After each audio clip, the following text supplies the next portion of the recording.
Buonasera e ben ritrovati con il TG Flash di New Sicilia, di seguiti i titoli più importanti del pomeriggio.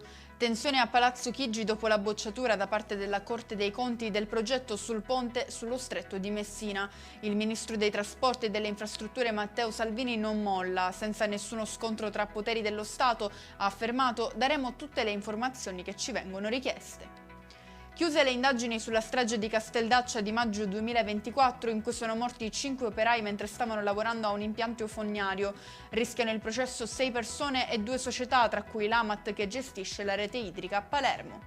Rimaniamo nel capoluogo siciliano. Si è concluso con la condanna a 8 anni di reclusione per 2 minorenni il processo di 4 giovani imputati ritenuti responsabili del tentato omicidio di 2 ragazzi accoltellati davanti a una gelateria di Mondello al termine di una spedizione punitiva.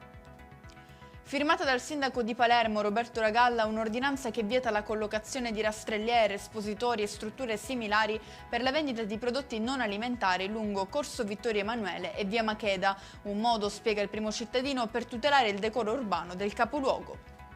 Chiudiamo con le previsioni meteo. Anche domani la Sicilia sarà messa in ginocchio dal maltempo, con valori termici che non supereranno probabilmente i 22 gradi. Lo confermano gli esperti della Protezione Civile, che hanno diramato un'allerta meteo gialla su tutta la regione. E con questo è tutto, prossimo appuntamento domani alle 13:30. Grazie per averci seguito, buon proseguimento di serata.